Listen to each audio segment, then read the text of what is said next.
All right, so welcome everyone. My name is Mark Sensen. I'm on the board of directors of the Lawrence History Center, and I'm a teacher here at Central Catholic in Lawrence. I also taught at Lawrence High School for a few years before that. So thank you for joining us. This is going to be Urban Renewal, a small cities approach, keeping the heritage alive while transforming the urban landscape. I think we have 3 different presentations going on today, so we're going to start with Tracy and Dale and Mo, and then we're going to move over to Russell, and then we're going to end with Trevor. So they'll tell you a little bit about what they're going to be doing, and I can click through random presentations for them. So about 20 minutes each, and then we'll have a time for questions at the end. Excellent job. All right. Can we get the light please on the wall there? Yeah. Is that going to affect the camera at all? Is that good? You good? Yeah. All right. Thank you for coming to our presentation. So I am Tracy, and I'm with the Chair City Community Arts Center. And I'm here with Dale and Mo, who were just introduced. Dale worked in a furniture factory for 33 years, and Mo is from a family that immigrated to Gardner for the furniture industry. And they're both going to talk a little bit during our part of the presentation. But I wanted to jump in and, for those of you who aren't familiar with Gardner, tell you a little bit about Gardner. So Gardner is known as Chair City because at one time we created the most chairs of anywhere in the world. Over the past several decades, almost all of our factories have closed, with production first moving to the U.S. South and then overseas. And the last large factory, Nichols and Stone, closed in 2008. And the memory of working there and what it means to be a part of the legacy of furniture making is still fresh in Gardner. And the trauma of losing the industry that defined life for many individuals and for the entire community is still apparent. So the Chair City Art Center was formed about 9 months ago, so it's still pretty new. And it was formed to tell people's stories and honor the pride in craftsmanship. So volunteers gather together to print and bind furniture workers' stories into hand-bound books. It's a small edition book. This is what they look like. They're all similar in style, and they are the heart of the project. So today we'll talk about what working in a furniture factory is like and what it meant to the people that worked there, and what it felt like when the industry collapsed. And we'll also talk about what the Chair City project accomplishes by gathering these stories and creating a community space to produce these books by hand. So first, I'll just spend a minute going through the 3 major components of the project. So the first is oral history, and for those of you who may not be familiar with that term, it just means a first-hand account. In this case, it's from people who worked in the furniture industry. And something important about oral history is that we think of the people telling their stories as the experts. So Dale worked in furniture for 33 years. I don't know anyone who would know more about working in furniture than someone like Dale. The next component is handcrafted books. So these books are made the old-fashioned way, with an emphasis on craftsmanship and skill building, and they kind of sit in that area where industry meets art, and all of those things echo furniture manufacturing, and that's very intentional. And then the third component is the Community Art Center. So this is a center where we do community building, we do socializing, and reimagining kind of the social atmosphere and the social clubs of the factories, and we collaboratively make something together. And all of that also echoes furniture manufacturing. And this is a space where everybody's welcome. You don't need to know anything about the furniture industry. You don't need to know anything about making books. Anyone can come in and hang out and learn how to do it, and learn about the industry. So with that, I think we'll jump in and get Dale to kind of start at the beginning and start at the heart of the project, what it was like to work in furniture. And her story, after you hear her talk, I'm sure you'll see why, has inspired the whole project. And so it's a real honor to have interviewed her and to have her here today. Let's see, and when she's talking, we'll flip through some photos. In the first part, there are photos that she and her friends took during her time at Nichols and Stone, and then the second half are photos I was able to take of the factory after it closed, just to kind of give you a feel of before and after, what it was like to live and work there and what it was like when it closed. I think that's it. Okay. Thank you very much. Here's the mic. And how do you put this thing on? You want me to pin it? There. Okay. All set? Okay. I've never done this before, so bear with me. Okay. Good afternoon. My name is Dale Lucia, and I am here today to tell you about my working years at Nichols & Stone. I started working at Nichols & Stone's in 1975. I was 19 years old, so you can do the math. I had no idea that this would be the place where I would work for 33 years. It would have been longer, but sadly, the company had to close in 2008. During my years at Nichols & Stone's, I quickly learned that this company was a very special place. Not only were they the top chair manufacturing company in the world, but the people who worked there took great pride in their work, and they made newcomers like myself feel right at home. I learned the art of white sanding by watching the others, and with their help and guidance, I too became one of them. Times were good. We always had plenty of work, but we also had plenty of fun. People were always laughing and smiling and sharing stories. I made a lot of good friends, and I missed them all. When the company closed in 2008, there was no more laughter, no more smiles, only sad goodbyes. Okay. When Nichols & Stone closed, I did find another job, but that only lasted for 3 months. It was a very small chair factory, and they were having hard times too. So here I was once again without a job. I had to start collecting unemployment. My husband and I are not rich people, but we have managed to get by. So now I spend my days visiting with family and friends. I keep busy around my house, but it's not the same. I miss going to work, but I am thankful for being a part of the Nichols & Stone's family and for all the good times and many friends I made over the years. Thank you. Is that 10 minutes? Oh, one more thing, okay. This is from the book that Tracy, when she interviewed me, she took all my words and did an excellent job of putting them into this book. I had my retirement party all planned out for myself. I didn't know who was going to be there by that time, but I had it all planned out. I was going to get my cake. I was going to get my rocker. I was going to have it all. I always thought I'd retire from there. No doubt in my mind. And that's it? Okay. Thank you. All right, unhook me. All right. Thank you, Dale. It's a really moving story, and it's a story that is, I mean, it's particularly Dale's, but it's not only hers. It really resonates with a lot of people in a lot of these old mill towns throughout Massachusetts and throughout the country. So it's hard to transition from that, but what we try to do is take that story and turn it into something that we can be excited about and be proud of and share with other people. And so that's where the books come in. We make them into the books. So I'll talk just for a little bit about how the books are made, because that's a big piece of it, the making of things.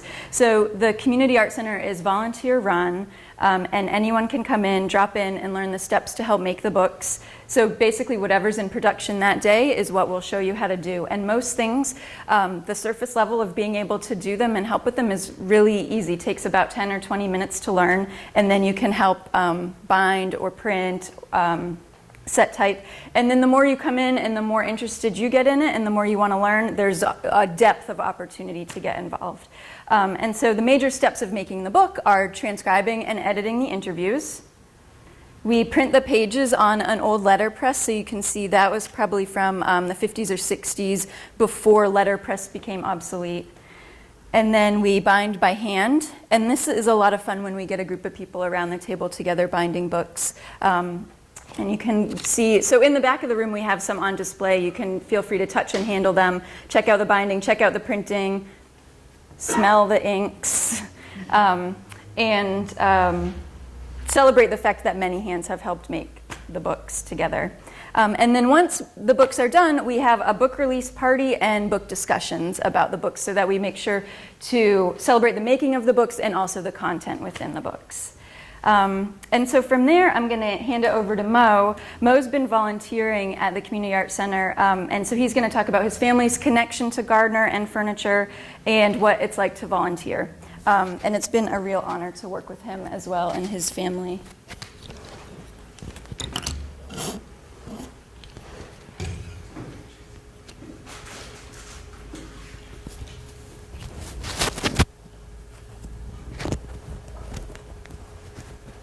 Thank you, Tracy. Hello, my name is Mo Savoy. I'm a volunteer at the Cheer City Community Arts Center. A little bit about myself. I'm the sixth of 7 children. My brother Guy, he was number 2. My parents immigrated to the U.S. in the early 60s from New Brunswick, Canada, as a lot of Gardner has French-Canadian heritage. I became a volunteer of the Arts Center when I learned that my brother Guy Savoy would be a subject and featured in the Cheer City Oral History book series. In fact, once my whole family heard about it, we all wanted to get involved into the project. My brother Guy worked at Nichols and Stones for 35 years, from working part-time while in high school until its closing in 2008.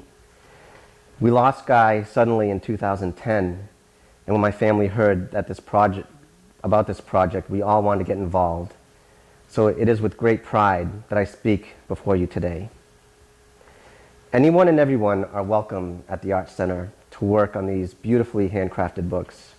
There's always something to do and learn. If you don't know how to do it, Tracy or any of the volunteers will certainly show you how. Some of the things that you will learn, as Tracy already mentioned, on any given day, you can set type. And that's hand by hand, letter by letter.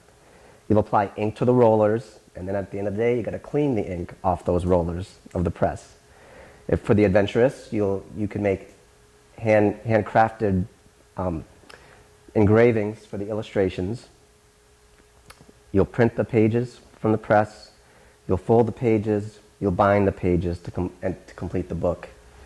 And you may even transcribe recorded interviews for the upcoming book. Yet this is more about learning how to make handmade books. It's about the camaraderie you develop with your fellow volunteers. It's about paying tribute to the people who made Gardner great. It's about giving back.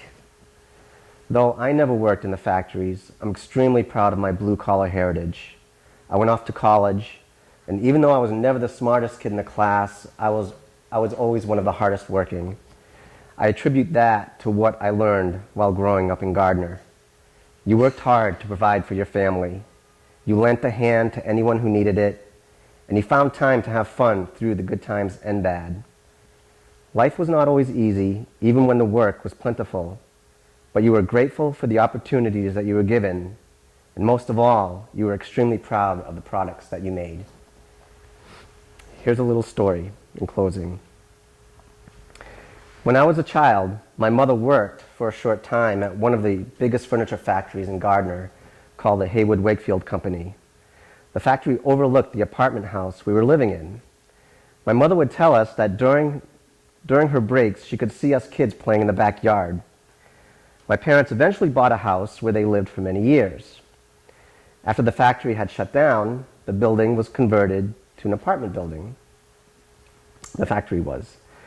When my mother's house was too much to keep up, she decided to move into that new apartment building where she once worked.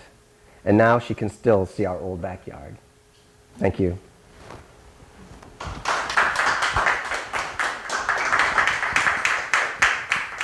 sorry we forgot to flip through the photos.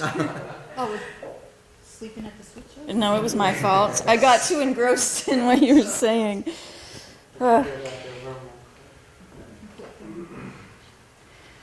Those were photos mostly of Mo and his family members working in the space. And those are typical volunteer things that you'll see anyone doing there. So I just wanted to talk about why we do this. What are our goals? What do we hope to accomplish? The first thing is that we use stories to make sense of our world. So deindustrialization and its effects are both broad and intimate. and are hard to understand and talk about. We define why work, in this case factory work, is meaningful on an individual and community level. And the closing of factories is often talked about as if it's both mysterious and inevitable, and we try to piece together answers to difficult questions about the underlying causes of deindustrialization, about trade and economic policy and redevelopment. Oral history allows you to learn about the perspectives of individuals who might not appear on the historical record or whose perspectives may be overlooked during the planning and implementation of city redevelopment. So we share stories and create a tangible object marking the legacy of furniture workers. By honoring the stories of people in Gardner, it helps us all remember the significance of blue-collar work. We spread these stories in several ways. We give the books to volunteers and donors and furniture workers. They'll also be in the library and museum, the History Museum's archives, and we're looking into digitization to be able to share the stories even further. And the process is an opportunity for community members to collaborate and leaves room for people to talk, remember, problem solve, and envision the future together. We rebuild the community atmosphere in factories that was vital to people's well-being. We bring people together from all walks of life. People who never have set foot in a factory gain understanding of what it was like, and furniture workers regain a sense of pride as they share these stories.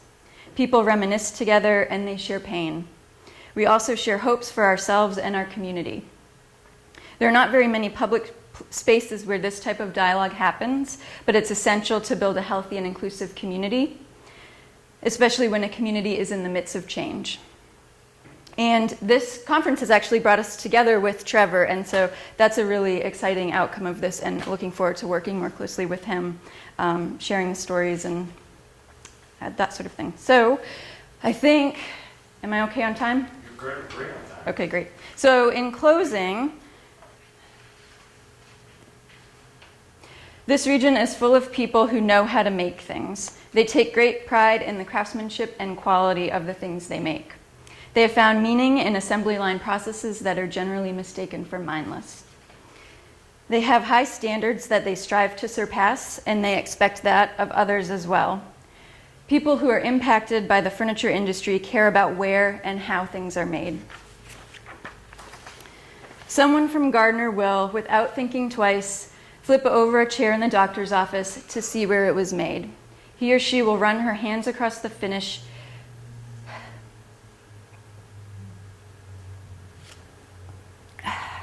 and know immediately whether a piece of furniture was made with care and skill or not. And that's significant. If I had to name just one thing I learned while working at Nichols and Stone, it's that people around here can pick up the pieces and build something meaningful. Most of Gardner's residents are more comfortable with heirlooms than throwaways. They believe in passing something down for generations. This region believes in hard work and helping each other out. People here understand collaboration. All of these qualities and values are distinctly working class and distinctly Gardner. They are honorable and something any city should strive for, and they play a role in our capacity to create a productive and hopeful future. Thank you.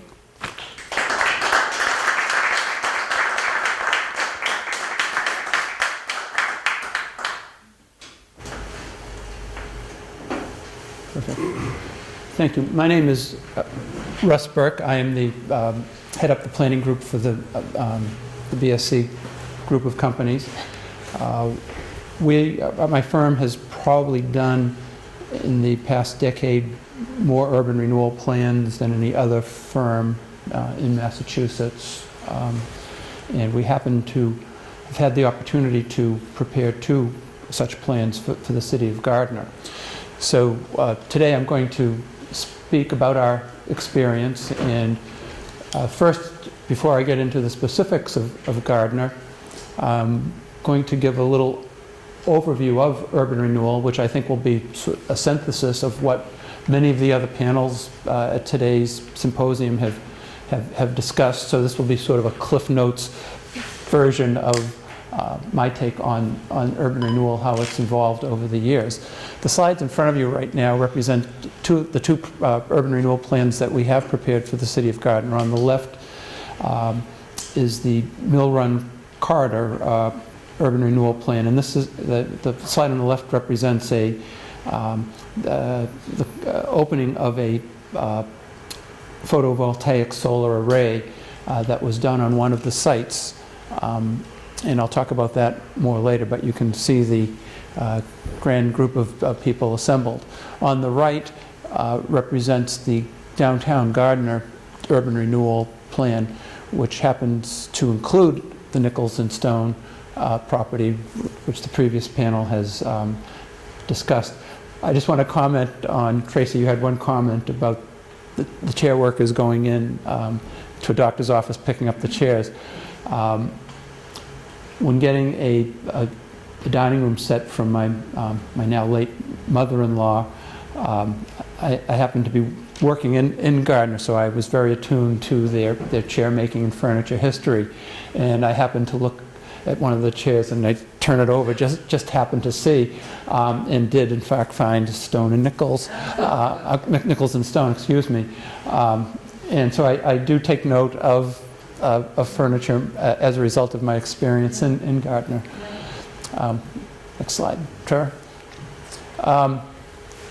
One of the first things when we do urban renewal plans, and the legacy of urban renewal embedded in the consciousness of most of the public, is the experience back in the 50s, 60s, even into the 70s of urban renewal, which was, I guess, best described as more of a slash and burn type of approach. It was really, its genesis was actually as a housing, a means of creating better housing opportunities, and cities would go in and they'd clear swaths of areas to build initially public housing.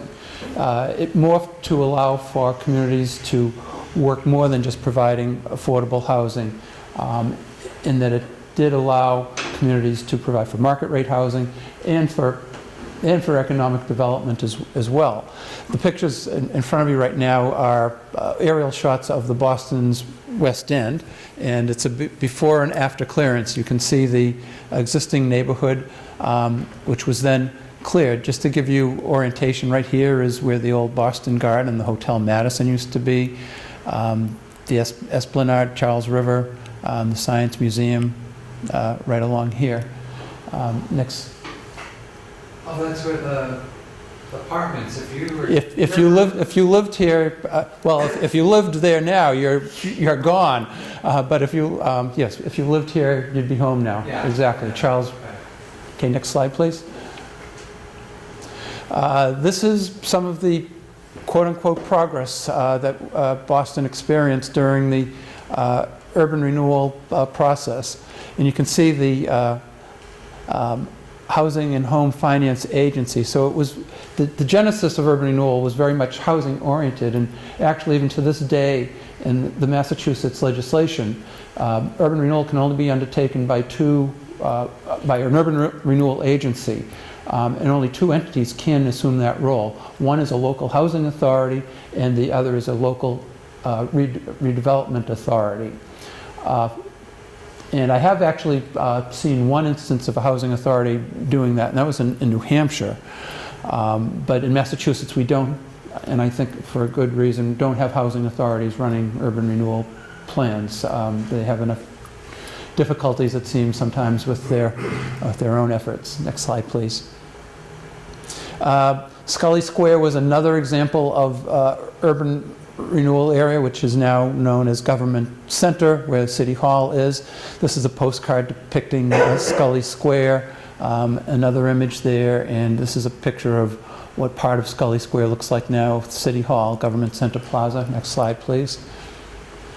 The old Howard Theater, that was a burlesque theater that I guess Scully Square before its demise was a precursor to what became Boston's Combat Zone, which moved further down to Washington Street. But the old Howard Theater was an infamous place where burlesque shows were held, and this is the then and the demise of, actually it looks kind of like a church with the windows there. Fitting architecture for a burlesque theater, is it not? may have been.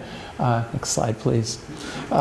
This is a picture of the demolition of Scully Square, and you can see already they started making Government Center Plaza, which now wraps all around the courthouse, the JFK buildings, and the beginning of City Hall as we see it today. Next slide. Urban renewal started to get some pushback, and you can see by the signs on the left that community activists started getting annoyed at being tossed out of, displaced of their neighborhoods. And actually, urban renewal reached the point where many thought the West End, while some of the buildings might have been tired, etc., the planners were quick to designate it as slum and blighted. It really had a viable social network, and on the radar screen for planners was the North End of Boston. As we now know, the North End is considered one of the more tony, desirable places to live in Boston, and people very much point to the tight-knit, the close sense of community, the restaurants, the strong Italian ethnic identity. But 30, 40 years ago, those were all considered to be distressed factors that warranted widespread clearance. But however, people started waking up and saying, look, we're not going to be pushed around, this isn't a good idea.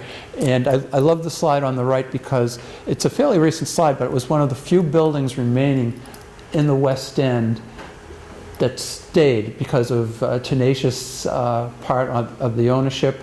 And I think it finally met its demise when the Tip O'Neill building was built in the site of the former Madison Hotel. But this was the seeds of urban renewal can't go on the way it had been going on. Next slide.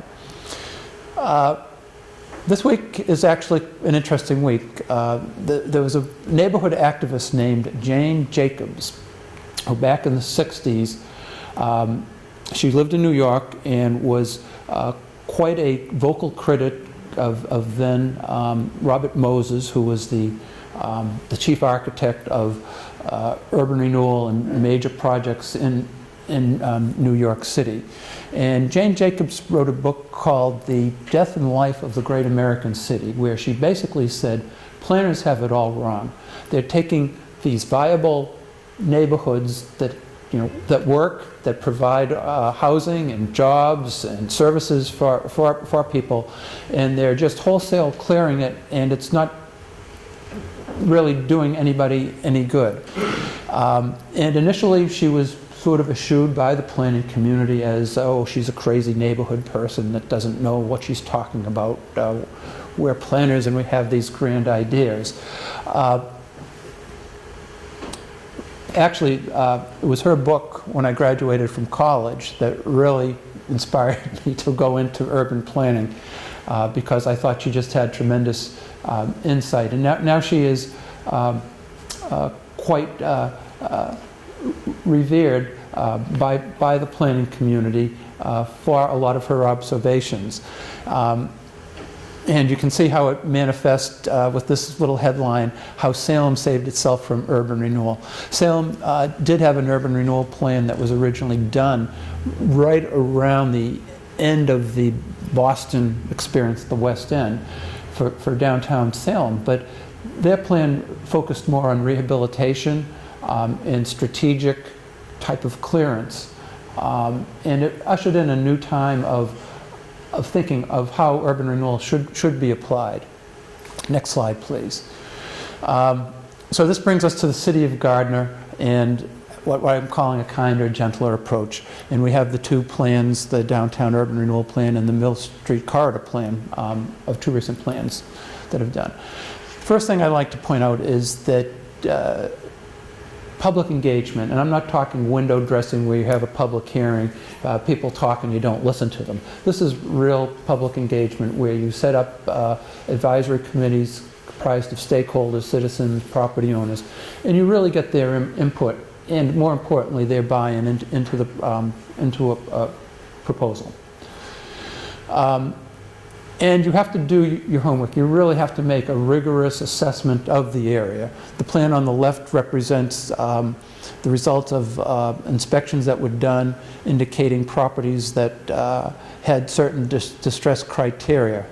If they had a color associated with it, it did indicate it met one of the distress criteria. You'll also notice in that plan on the left that this area is not part of the, we left this Pine Street neighborhood out of the urban renewal plan for a couple of reasons. Well, actually one main reason. It's a functioning neighborhood that has, on its own and with some assistance from the city, has really pulled itself up, and it's functioning. There was no need to consider it distressed, blighted, and so we created sort of a horseshoe around it and left the Pine Street neighborhood out of it. Here we have an assessment that we did for the Mill Street corridor. Again, it's on the opposite side of Route 2 from the downtown, with Route 2 being right about here. And if you were to look at Mill Street, it's more off the screen down there. But the Mill Street corridor was also the home of several furniture manufacturing companies, the S-Bend companies, Ramsdell, were two of the more notable companies down there that, because of just economic trends, went out of business. Next slide, please. What is an urban renewal plan? An urban renewal plan is a lot of things, but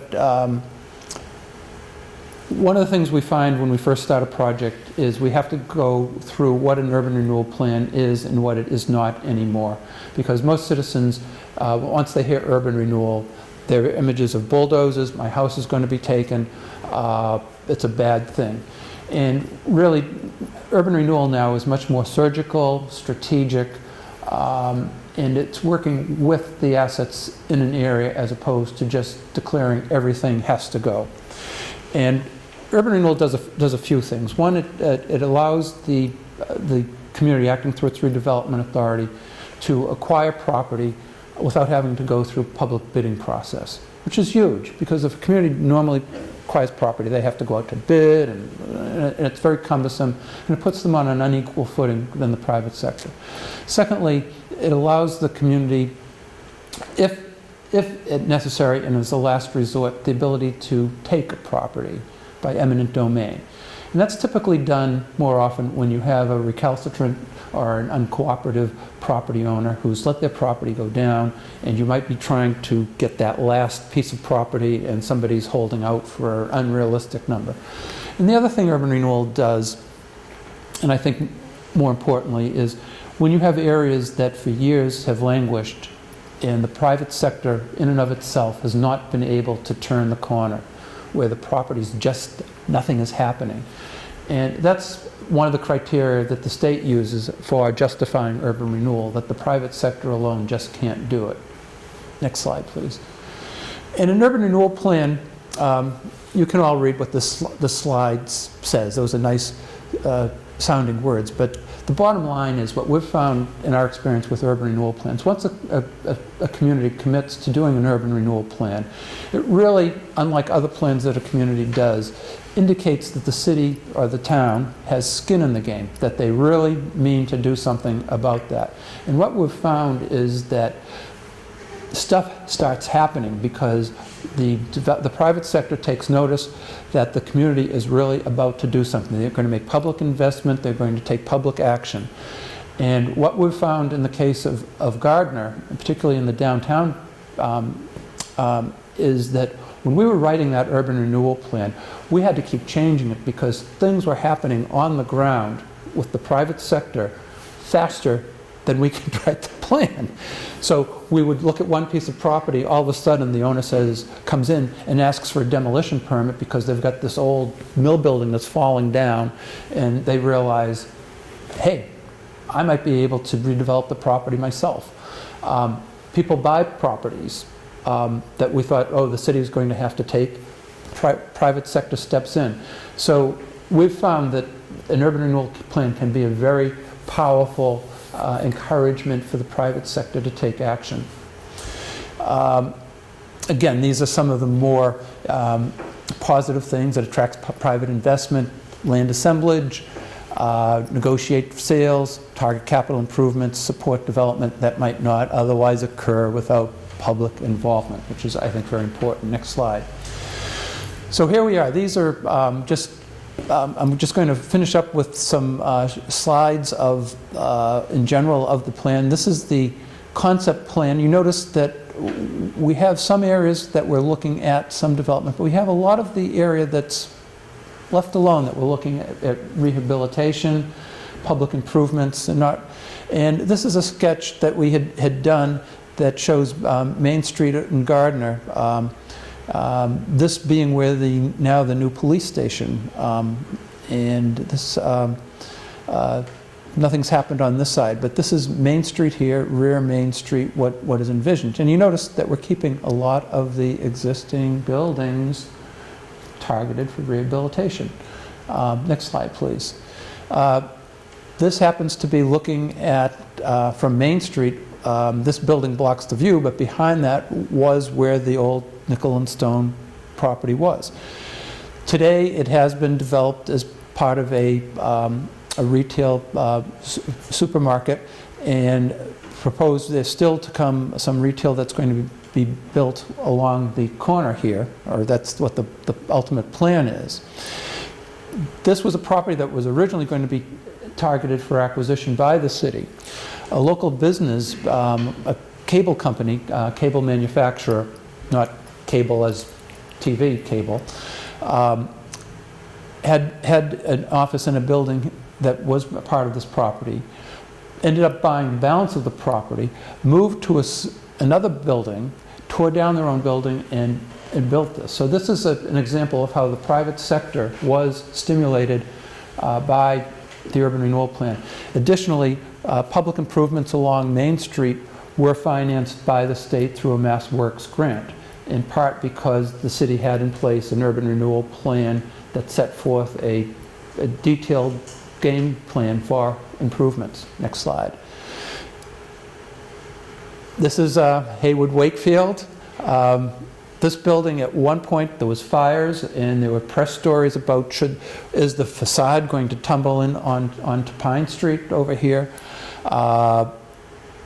They saved the building, and now it has been redeveloped by a private developer into an assisted living residential community, as you see on the right.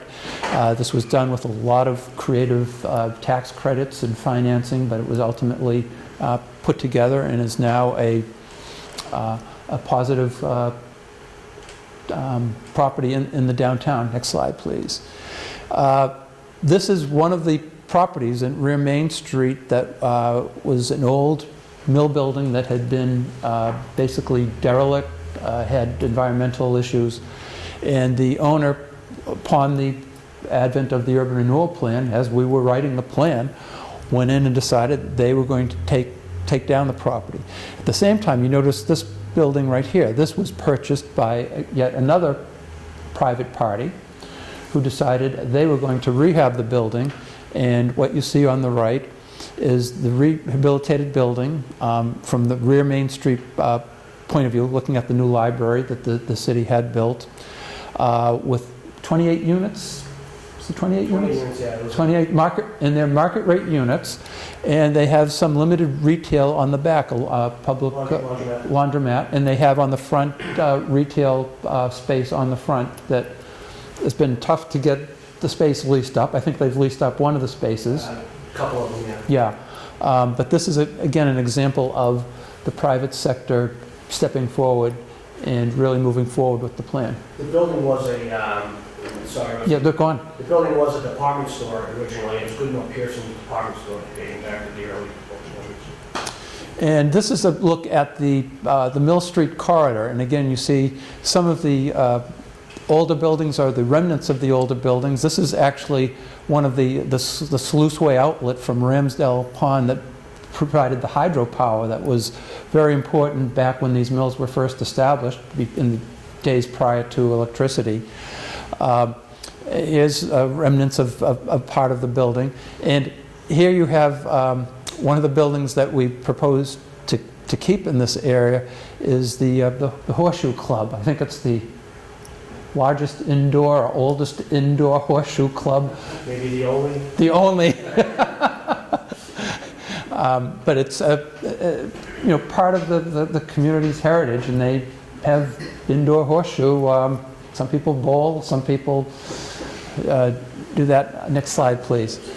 And what we have here is this is the overall master plan for the area, and we have some restaurant, and we have some incubator buildings, and we have a potential retail building here. Much of this property, particularly right in here, the old Garboose property, was was an auto junk. It was basically take any piece of material, hazardous or not, and dump it there. And does it still glow at night? No. Okay, but it's still subject to some serious remediation, and we recognize that all of these buildings are not going to be absorbed by the marketplace at once. And so we looked at this property here, the old part of the S. Bent property. The Ramsdale property was down in here. And we just didn't want it sitting there collecting weeds. And the mayor actually came up with the concept of, how about if we put a solar farm there? And we thought, jeepers, that would be a great idea, because it's a way, they have a shelf life of maybe 15 to 20 years, and an urban renewal plan does have a long perspective. We're talking 20, 25 years, some go 30 with extensions. We thought, wouldn't this be wonderful to put a solar array there? It creates a nice positive image to the area that it's alternative energy, and it will be maintained. Otherwise, it would, with the buildings having been cleared, it would have been fenced off, weeds would have been growing, litter would have been collecting, and it would have been not a very attractive use. So this is an existing picture of the facility, how it exists today. And I think it's an interesting way of what we call land banking. And with that, Trevor and I are going to trade places. Trevor's going to get into some of the more detailed aspects of the two urban renewal plans. Wow, tough crowd. All right. So a brief overview. Russ covered a lot of this stuff, and you might see some similar slides. Well, for those of you that don't know, I'm Trevor Beauregard. I'm the Director of Community Development and Planning for the City of Gardner, also Executive Director of the Redevelopment Authority. And I can relate to a lot of the things that were said up here earlier. I haven't lived in the city for 20 years, but I was born and raised there, and my family has extensive ties to the furniture industry. My great-grandfather on my mother's side worked for J.A. Dunn in the Rear Main Street corridor. You'll see a map of that. My grandfather worked for George Bent, which is not in one of the urban renewal areas, and my grandfather on my dad's side had a furniture business, secondhand furniture business for many years down on Willow Street. So, you want to go back for a second, Russ, just real quick? So the downtown urban renewal area, we have 7 concentration areas because it was such a large area. I'm going to be concentrating on the downtown, Rear Main, Gateway, and Lower Main Street. And also briefly towards the end, I'll be discussing a little bit more detail on the former Garboose metal recycling facility and the former S. Bent furniture manufacturing. Here's the downtown urban renewal. As Russ mentioned, it's kind of a horseshoe. At the top, we have more recreation up in this area, and then as you come down through here, it's more commercial base. In here, it's more industrial base, commercial, and again, industrial. And then you have all your residences surrounding the area. Back in the day when everybody lived, walked to work, walked to shop, walked to play. Unfortunately, it's no longer like that, so this is how we have to adapt, and by creating these urban renewal plans, it helps us kind of move along into the 21st century. I mean, that's what people do now, live, work, play, and that's what you had 100 years ago. Right, yeah, without an automobile. Yes. Yeah. So this is our downtown urban renewal area. It's the 7 concentration areas. You saw this map before. This is where our conceptual areas are. No, that's all right. You can keep on going. The Orpheum, the downtown area, Orpheum Theater. It's the first project we're undertaking in the downtown area. along with the former police station. And I'll go into more about the new police station in a little bit, but this is the theater building right here. It stretches all back here. This is the old police station. We recently acquired the GRA acquired the theater building, failed negotiations with the previous owner. We had to take the property by eminent domain. We have half of the money for demo, and we're working towards getting the other half through Mass Development's Brownfields program once it's recapitalized in the new budget, state budget. So hopefully later this year we'll have that building demoed. We recently sold the old police station to a biomedical company who has since moved into the facility. And there, unfortunately, the building, this is the lot right here. So basically the building is the lot line, and there's no parking that goes along with the building. So in order to assist this private developer, who is also in the process of buying this building right here and creating a new restaurant on the first, second floor with a function facility on the third floor, we need to create additional parking down here. Also to assist dance company right in here who is expanding to the second floor also. So we're trying to help businesses and residences. We're going to create more municipal parking and also a pocket park on Parker Street right here. Unfortunately, when we first developed this plan, we were hoping to save the front building. However, in our last time we had our engineer go through it, the structural integrity of the building is very much compromised, not only in the back theater portion, where there was a fire 10 years ago and has been kept open to the elements for the past 10 years, but also in the front building. We have the same thing occurring there. So a lot of the floors are buckling. It's actually very unsafe right now, and last time our engineers were in there, they were very concerned that if we didn't have the building down soon, that we'd have some issues. And there is a common wall between this building right here and the theater building that could make things even worse if it's kept in its state that it's in now. Next one, please. This is a conceptual plan that we originally had for that site. And the reason why I put it on here is I just want to stress the point that, you look at something 10 years ago or 5 years ago, over time things change, so you need to be flexible with the plans. You need to accommodate what the private developers are looking to do. And in this case, you'll see in the next slide that we've done that, and the plan changed, and it's more accommodating to what the private developer is looking to do there. You can see some of the facts on the Orpheum Theater right here, but I pretty much already spoke about those, so we can move on. This is more in tune with how that site is going to end up looking, minus the theater building, which is going to be Pocket Park, because it can no longer be saved. I want to talk quickly about the Hayward Wakefield Phase 3 and 4, which Russ touched upon, where Mo's mother lives. The municipal library site, the new police station site, and the Cumberland Farms site. This is the rear Main Street corridor. It's an old industrial corridor.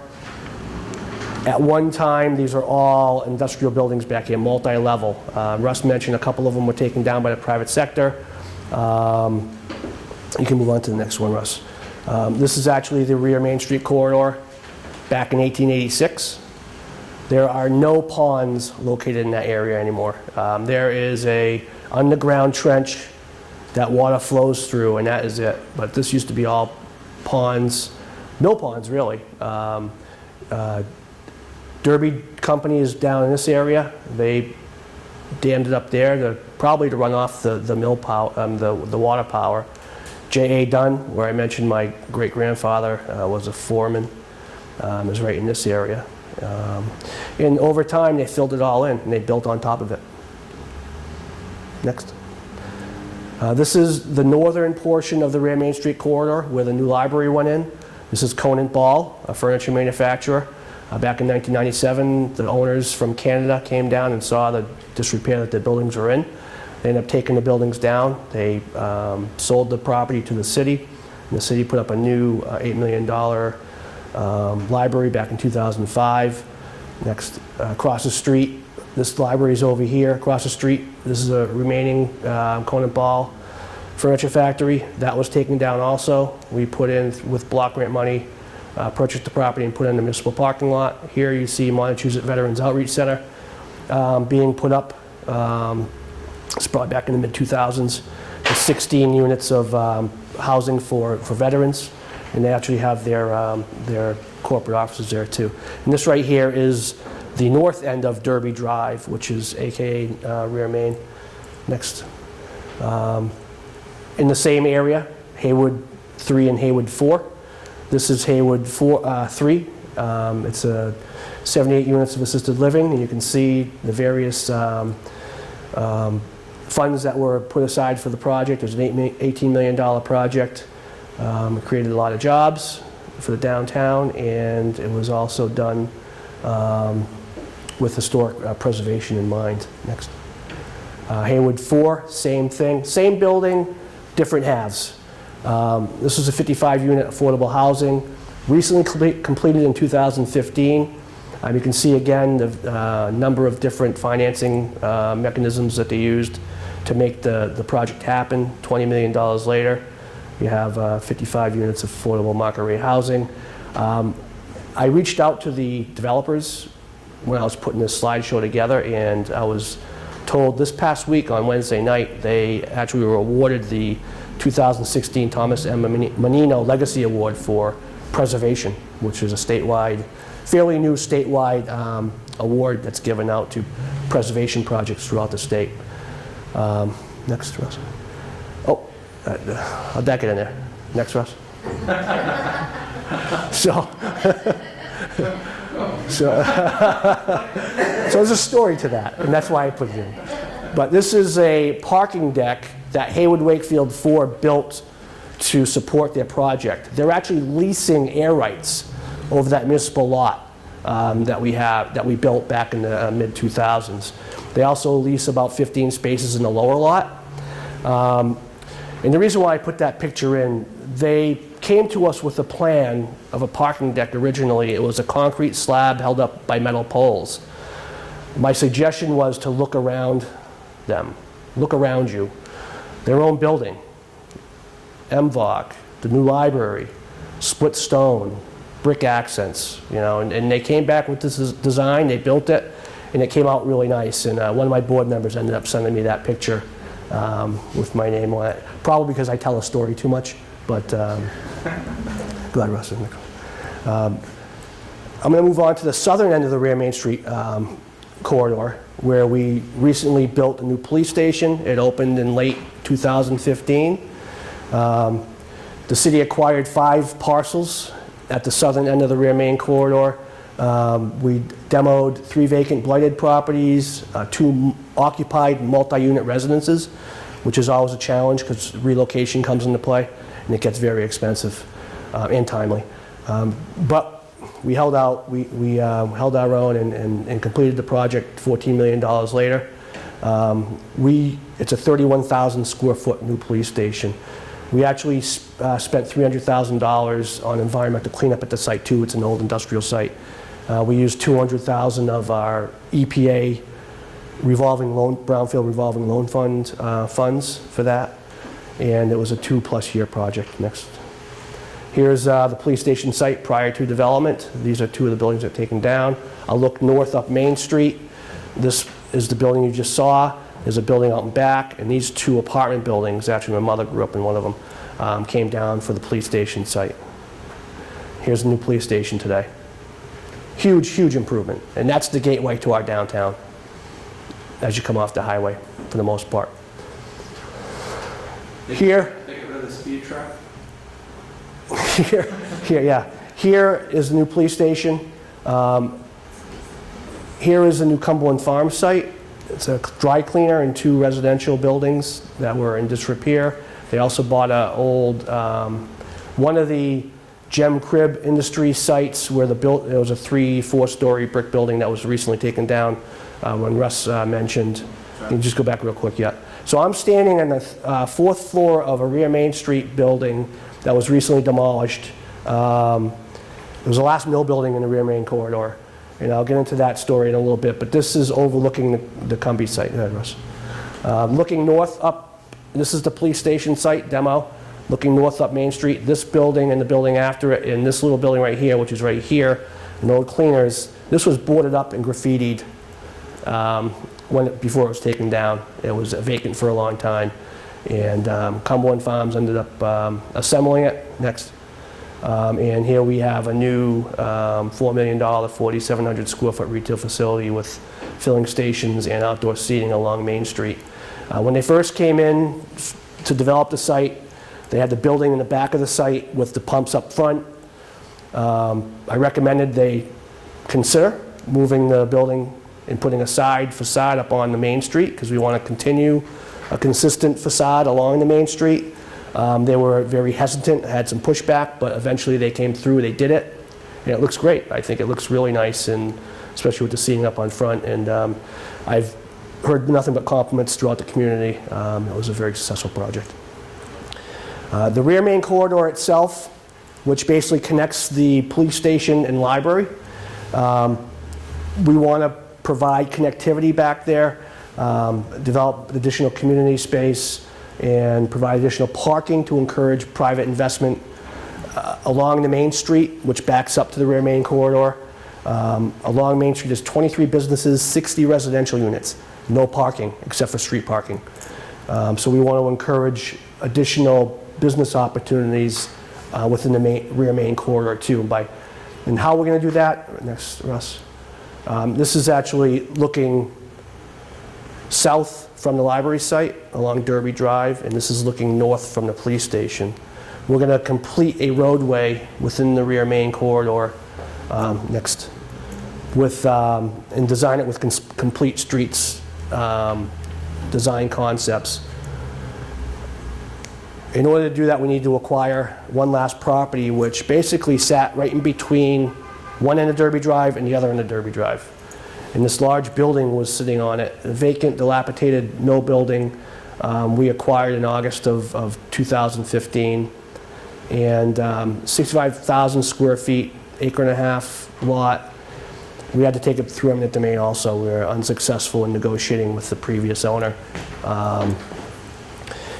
Recently demoed it, just came down, completed it last week, and we're currently designing Derby Drive, and we're using a $1.2 million Mass Works grant from the state to do that. The GRA acquired it originally. The city ended up purchasing it from the GRA with grant funds, and then again, we're designing the roadway. We're going to construct it this year into next. And then next slide, Russ. There's a couple of pictures of the demolition. Next, please. So this is phase one. That's the building we just purchased and demoed. We're going to connect Derby Drive to where the police station site is from the library site.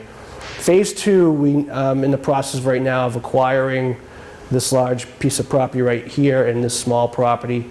Cumberland Farms this past week let us know that they're actually going to be donating this parcel of land to the city, because this is their site here. They don't need this. It's landlocked. It's of no use to them. They need to maintain it. They need to pay taxes on it. So they're actually, we requested they donate it about a month ago, and they've decided to do that. So these two acquisitions will have site control throughout the whole rear main. This is a municipal parking lot right now. And we're going to master plan that area, again, to provide additional parking, community space, probably a farmer's market to support the Main Street businesses along here and residences. Next, please, Russ. Okay, moving on to the gateway, further south from where we just were. This is Route 2 right along here. You come off, and this is where you enter Main Street and up into downtown. We worked with a private developer a few years back. They acquired this property right here, and they developed a 12,500 square foot Class A office space, $2 million investment. We received a $425,000 more jobs grant for the project to build a retaining wall and parking lot for the project. And you can see the jobs created for the project. Next. Here's a site, a before and the after. As you can see, it's a fairly nice improvement as you drive into the downtown.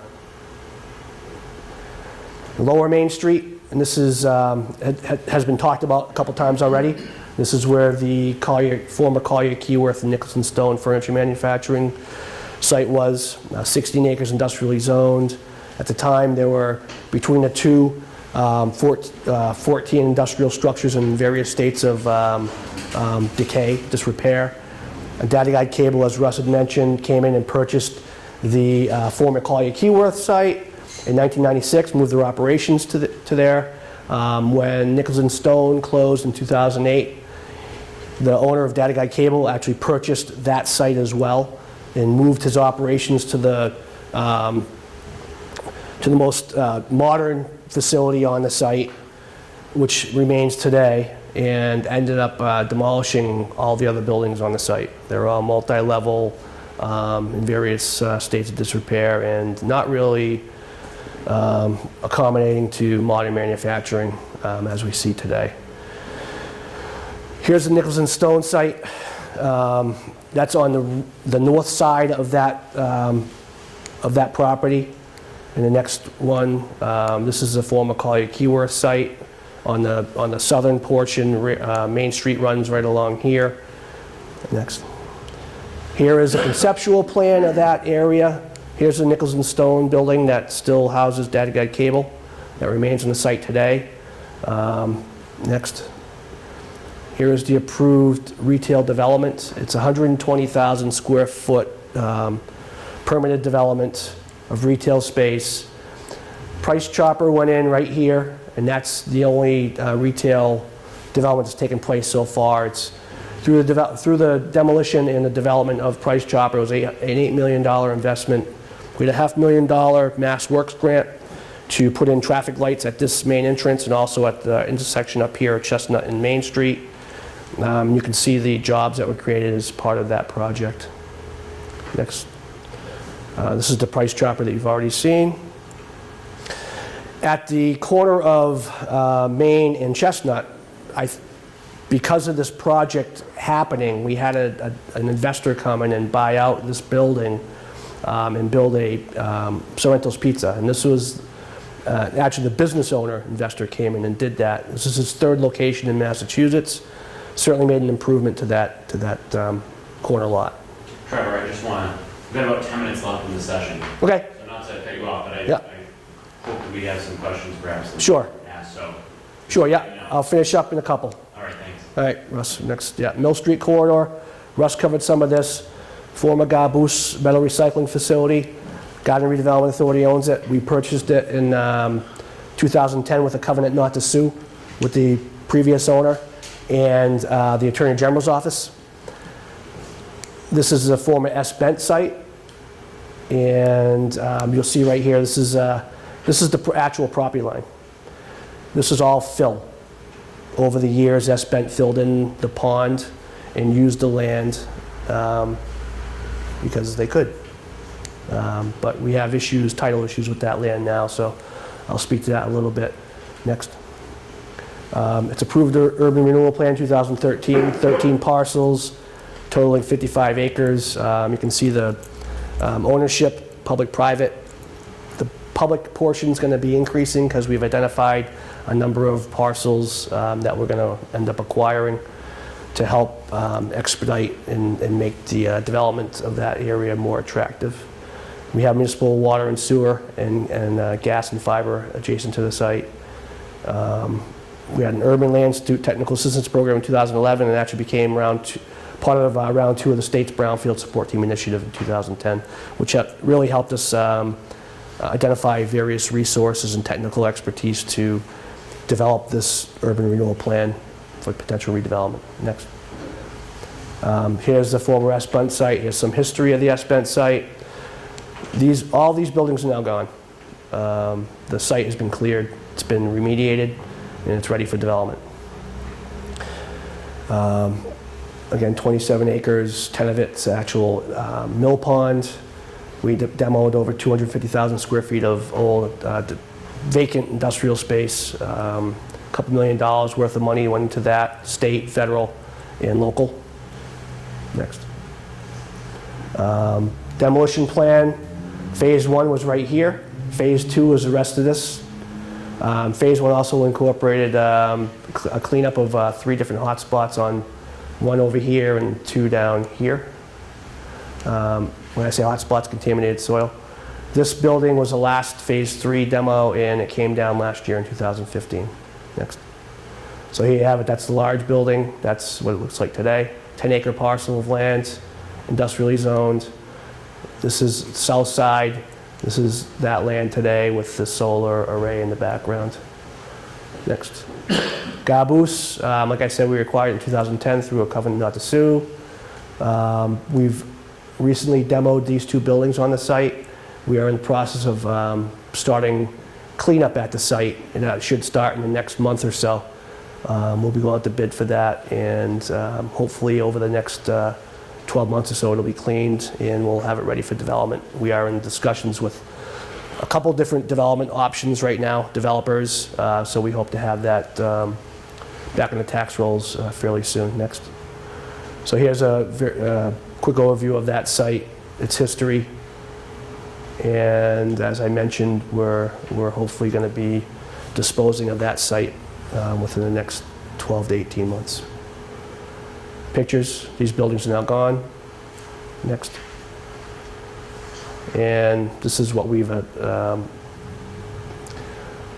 to date. We've spent over $600,000 for assessment cleanup funding, planning. We subdivided the property to try to maximize EPA funding. You can only use $200,000 per parcel. You can apply up to $600,000, so we've applied for $600,000 unsuccessfully for the past few years, and hopefully this year we'll get it. These are the various funding sources we're going to use to clean up the former Gaboose site. We got a $2 million Mass Works grant in hand. We have $620,000 left in our EPA revolving loan fund that we have, and these are 2 pending funding sources. If we wanted to clean the site up to build anything on it, it'd be $7 to $8 million of cleanup costs. We have about $3 million right now, so we're going to bring it to the point where it can be developable, but there will be some activity use limitations on it. But we will be able to build a retail facility on the site. Next. This is the conceptual plan that was in our renewal plan that you've seen. Next. And moving forward, basically marketing, land disposition, and yeah, that's pretty much it. Keys for success, Russ, you can probably relate to that. Realistic plan, across the board support, which is not always possible, obviously, but as long as you have your public officials on board. Proactive administration, our mayor's been key in the city council. Key partners, proactive boards, risk takers. Both of these groups need to take risks in order to get things done. Shared resources, the city and the redevelopment authority have an MOU where we split the costs, we split the any profits, we work together to get things done. Obviously personnel capacity is key. If you don't have the personnel capacity, you can't take on the projects. And then state and federal funding and partnerships, and obviously private sector partners are key. And I'm sure we can all think of others. That's it, in the end. Thanks.